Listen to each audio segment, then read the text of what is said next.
Hey guys, on today's episode of Buy or Pass, we're going to take a look at Disney's financial numbers.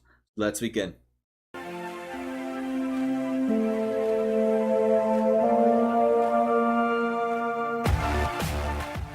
Hello, my name's Jose, and this is another episode of Buy or Pass. In this series, I will look at the financial documents of a company and decide if I was looking for another investment, would I buy or would I pass? Before we start, don't forget to hit that subscribe button to get info on new episodes and other videos. So let's begin. So like always guys, this is a two-part episode. This is the second part of Disney. Last episode we took a look at the information they provided during their earnings conference call and earnings release. Today we're going to take a look at the financial numbers and see how things look after the acquisition of Fox. So like I said, today we're going to take a look at the income statement, balance sheet, cash flow statements, and we're also going to take a look at some metrics, see how things are going, and then we're going to take a look also at red flags, something that lazyfa.com does really well. If you guys haven't checked out their website, definitely check it out. It's definitely good for any fundamental analysis to have. So we'll start off here with the income statement.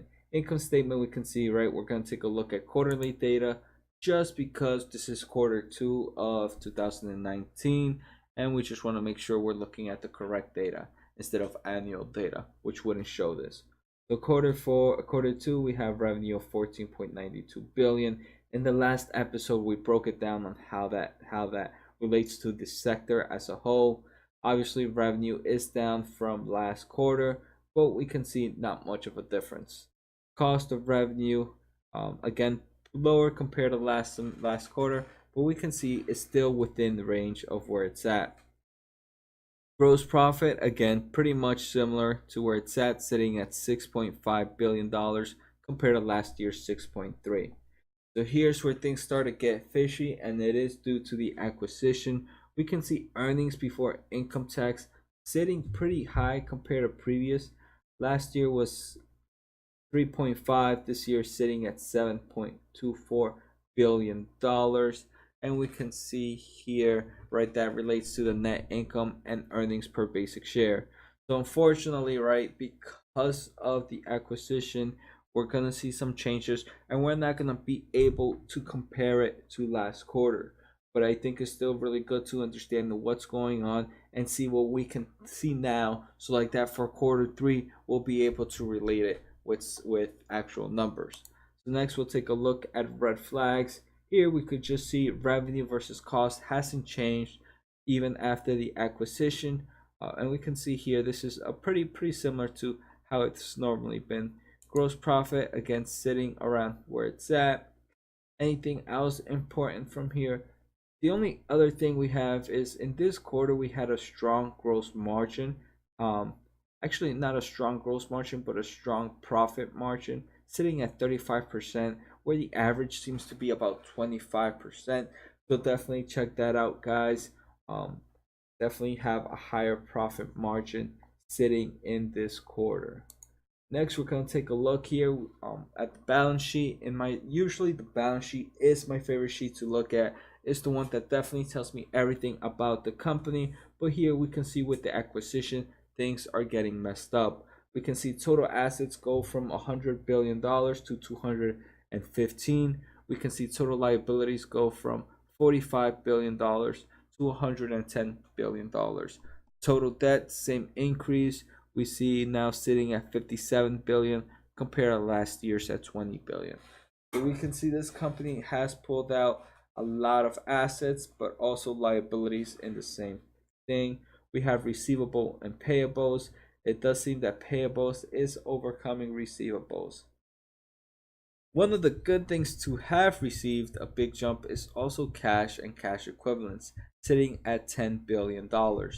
Again, not much money when we compare this total assets to total liabilities of 214 compared to 110. And now we're here on the red sheet for balance sheet, the red flags for balance sheet. And we can see this total assets and total liabilities. Shareholders have had an increase of shareholder equity, increase this quarter compared to last quarter. almost a double jump from 50 billion to 90 billion dollars. Here, the only other important information I want to show you guys from assets from the balance sheet. We're moving pretty quickly just because the company as a whole has shifted things up with this acquisition. So here we can see asset distributions by quarter, and we can see one of the biggest jumps was intangibles from 38 billion to 102 billion, almost a 65 billion-dollar increase in total intangibles, which in my opinion is not, I don't like having that on the asset sides, right? Because these are things um you can't really put a price on. But I wonder if the acquisition has been so quick that there's items that need to move from there to other sections. And in liability, the biggest changes are the increase in non-current debt.